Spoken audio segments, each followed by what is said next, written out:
Assalamualaikum warahmatullahi wabarakatuh.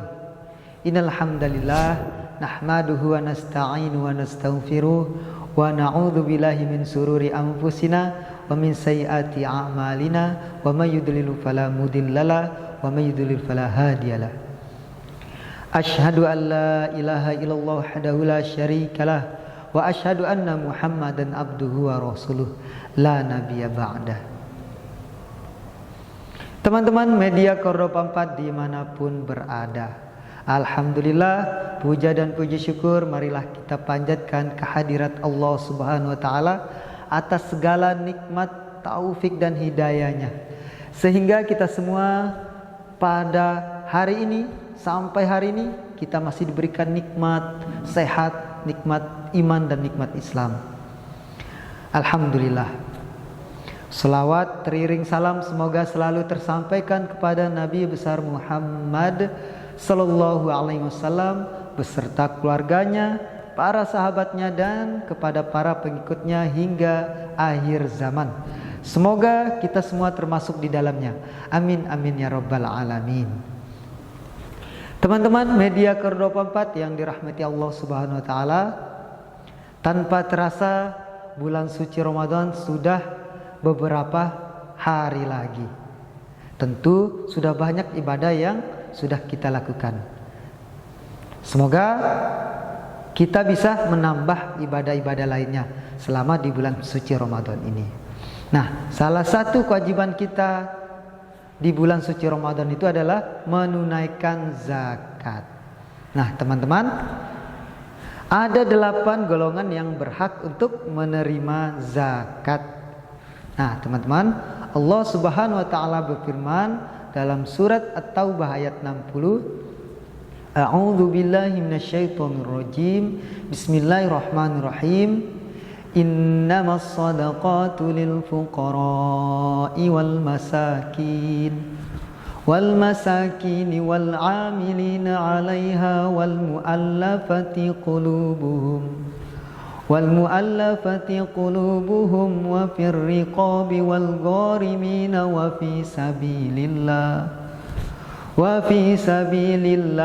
wa ibnis sabil faridatan minallah wallahu alimun hakim.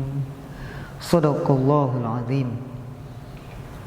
Artinya, sesungguhnya zakat itu hanya untuk orang-orang fakir, orang-orang miskin, amil zakat, untuk mu'allaf, untuk memerdekakan hamba sahaya, untuk orang yang terlilit dalam hutang, untuk jihad fisabilillah, untuk orang yang kehabisan bekal dalam perjalanan. Sebagai kewajiban dari Allah, Allah Maha mengetahui, Allah Maha bijaksana. Nah, teman-teman, dari ayat ini ulama berpendapat bahwa hanya 8 yang berhak untuk menerima zakat, zakat mal maupun zakat fitrah. Nah, yang pertama adalah fakir lil fuqara, yaitu orang-orang fakir. Siapa itu orang-orang fakir? Orang-orang fakir adalah orang-orang yang tidak mempunyai harta.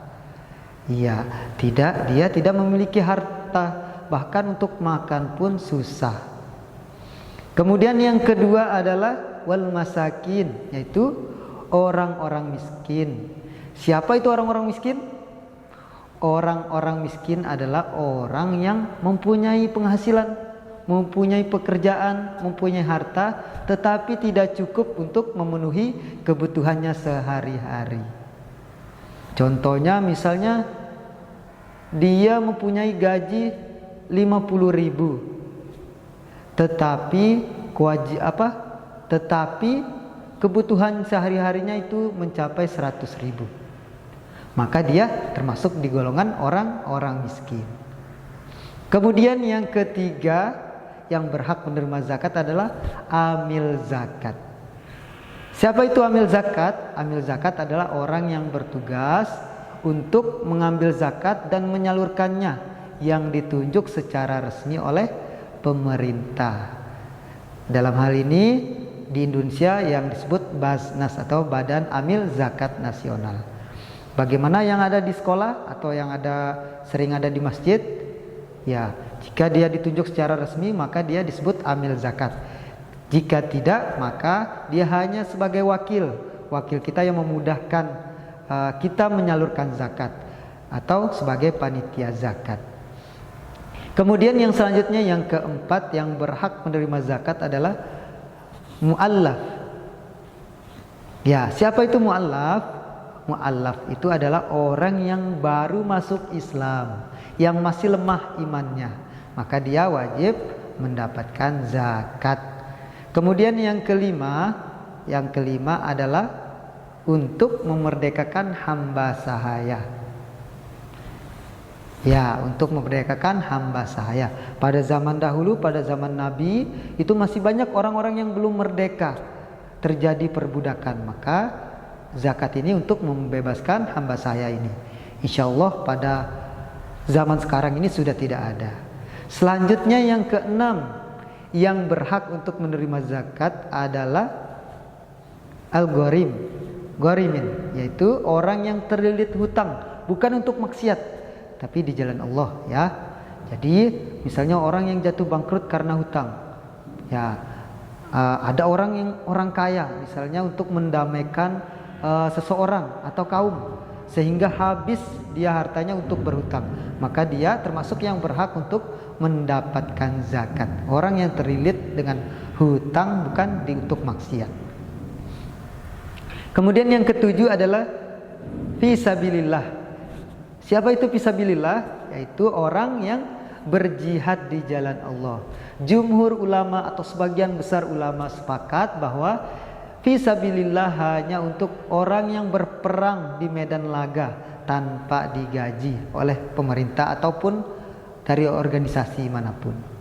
Nah, ini mereka yang berhak untuk menerima zakat. Kemudian yang terakhir yang ke-8 yang berhak untuk menerima zakat adalah Ibnu Sabil. Ya, Ibnu Sabil itu siapa? Ibnu Sabil adalah orang musafir yang kehabisan bekal, orang yang dalam perjalanan kehabisan bekal. Ya, misalnya orang dalam perjalanan ke Surabaya, contohnya, kemudian di tengah perjalanan kehabisan bekal atau misalnya kerampokan, sehingga hartanya habis yang dibawanya. Jadi dia termasuk yang berhak untuk menerima zakat. Nah, teman-teman, itu tadi 8 golongan yang berhak menerima zakat menurut surat At-Taubah ayat 60 berdasarkan pendapat jumhur ulama atau sebagian besar ulama. Yang pertama tadi ada fakir, kemudian wal masakin, orang-orang miskin, kemudian wal amilina 'alaiha, itu amil zakat. Kemudian yang keempat adalah mu'allaf. Kemudian yang kelima adalah riqab, untuk memerdekakan hamba sahaya. Yang keenam adalah gharimin, itu untuk orang yang terlilit hutang. Yang ketujuh adalah fisabilillah, untuk orang yang jihad di jalan Allah. Dan yang kedelapan adalah Ibnu Sabil, orang yang kehabisan bekal dalam perjalanannya. Nah, teman-teman, selain yang 8 golongan ini, maka dia tidak berhak untuk mendapatkan zakat. Kalau kita menyalurkannya di luar 8 ini, maka zakat kita tidak sah, teman-teman. Jadi hati-hati dalam menyalurkan zakat. Lebih baik teman-teman bisa menyalurkannya sendiri atau mewakilkan ke panitia zakat yang ada di masjid atau ada di sekolah. Demikian teman-teman yang hari ini dapat saya sampaikan. Semoga di sisa-sisa bulan Ramadan ini kita semakin khusyuk dalam beribadah, semakin banyak ibadah yang bisa kita lakukan. Jadikanlah seolah-olah puasa Ramadan kali ini adalah puasa terakhir, seolah-olah puasa terakhir untuk kita, sehingga kita termotivasi, tergerak hatinya untuk lebih baik lagi, untuk lebih khusyuk lagi, lebih banyak lagi ibadah-ibadah yang kita lakukan di bulan puasa ini. Teman-teman, demikian yang dapat saya sampaikan. Kurang lebihnya mohon maaf. Apabila ada kesalahan, itu datangnya dari saya sendiri. Apabila ada kebenaran, datangnya dari Allah Subhanahu wa taala. Wabillahi taufiq wal hidayah. Wassalamualaikum warahmatullahi wabarakatuh.